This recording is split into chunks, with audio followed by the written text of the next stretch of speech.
Welcome everybody, episode 6 of Ask Gaelan. We're back as always with Jordy, and we were excited because we were able to get the, right here, the Christmas tree in on the side, and Jordy is minutes away from a final, so we're gonna roll through this pretty fast. So Jordy, give us the first question.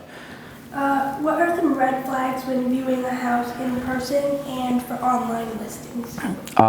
So red flag, if you're viewing a home in person, is typically the condition of the home for the most part. Real estate's fairly simple. It's price versus condition and everything else that you're going to pay for the house. So it's kind of your wants for the house and the condition of the home and maybe your time factor and things like that, and then how much you're actually going to pay for it. Red flags at a house, yeah, if you see any kind of water damage, if you see anything that, if you see like a leaking in the ceiling water damage, then okay, did it come from, if it's two-story, did it come from the upstairs bathroom? Did it run down the side? Is there gutters on the house? Is there something wrong with the roof? We just had this one the other day. There was water damage, and of course it was right where like dormers connected, kind of like in the little valley there. Some other things to think about too, if it's, at least from a loan perspective, if the property is kind of a smaller lot, maybe the well and septic distance, maybe proximity to, there's a lot of stuff. I think there can be a lot of red flags. A lot of it has to do with condition of the home in regards to things that you may have to fix later or may come up. I'm typically looking for stuff appraisal-wise that I know, because I want to make sure, if you, depending on the loan you're getting, that you can actually get the house and that the condition's not going to stop you from getting the house. When you view something online, a couple things to factor in. Days on market, yes. What do days on market mean? If the days on market are extremely high, probably 99 times out of 100, it's because the house is overpriced. I use the analogy, if somebody's house is worth $200,000 and it's not selling, okay, well here's a great example for you. If we put the house at $100,000, people are lining up to make offers on it. If we were to put the home at $300,000, it would sit there for years. So what we're doing in real estate is we're taking those two extremes and we're really kind of bringing it to that fine line. We're balancing what's too much and what's too little and trying to find that number. So that's really where it comes down to. So if you're looking at a house that's been on for a long time, typically they're just overpriced. And at a certain value, someone will pay it. Again, if someone's asking $150,000 for a home and you don't believe it's worth that much, and all of a sudden it goes down to 120, well, you may be more enticed to buy it, or if not, go down to 100, someone's probably going to purchase it. So the price value is what for the days in the market. The other thing people look at too is the assessed value. The assessed value has absolutely no correlation to the purchase price. The appraised value, yes, that matters. That's when the appraiser goes out for the bank and puts a value on the house for bank purposes and to show the value, but assessed value does not matter at all. The only time I consider assessed value is, say the house is on for $180,000 and it's assessed at $120,000. I typically will want you to run numbers with your lender at roughly a pretend value of 180 assessed value. Yes, your first year or two might be lower because the taxes haven't really caught up yet, but you're most likely going to get reassessed for what you purchased it at. So I want you to look at the higher end numbers, not, hey, we can totally afford it, and you're going off of numbers that are based off assessment of 120. 2 years from now, you go up and all of a sudden the house is reassessed at 180 and your taxes go up hundreds of dollars a month, and then you can't afford to live there anymore. So I want to make sure that up front, okay, we're planning for the most logical worst case scenario, that you're planning on that, so it's not a surprise come down the road.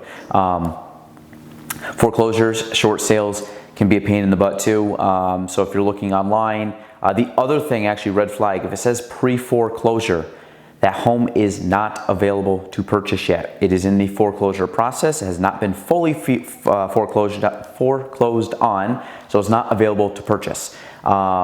We get that question all the time. I would still ask. I'd rather have you ask, is this home available than not ask, but 99 times out of 100, again, the home is not, actually 100 out of 100, it's not for sale. Yes, we can kind of reach out and potentially do a short sale with the clients that are selling it, so that's kind of our only lead that we might be able to work for you if you're looking at a pre-foreclosure.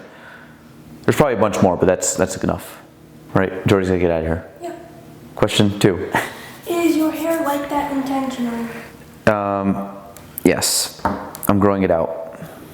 So that's it. I can't spike it up because then it's like all over and it flops down anyway. So I don't even know what, yeah, I just kind of whip it over. Eventually it's gonna get long enough that I can start kind of like twist. It's like a clock. It's gonna eventually go back. Right now I can't, so I have to go to the side. You know who said I had nice hair the other day? Hannah saw me. She goes, "Your hair actually looks good today." Yeah. And she said it like that too, so I think it was a backhanded compliment, but we'll take it. I like it grown out better. Grown out better. Thanks, Jordy. We'll put that vote on put it on the board. Yeah. Long hair. And we'll cut it back down when it gets warm out. Yes. So the third question is, what is the hardest part about showing a house in the winter? The hardest part of showing a home in the winter, really well, there's a couple. The hardest one is if it's a vacant home and it has not been plowed out yet. That is awful because I always end up bringing my winter boots and I put them in the car for pretty much the whole winter so I can switch into them if I have to hike through snow. Number two is sometimes the inside of the home is colder than the outside of the home because there's no heat and it's freezing. So again, I pack a hat, gloves, scarf, boots for that purpose. The third thing, I'll keep adding stuff here. The 2.5 one is, you know, obviously if it's icy out, and some people don't put salt down, you know, for showings. Some people do, some people don't. Sometimes it can be kind of slippery. I've had clients like slip on the ice.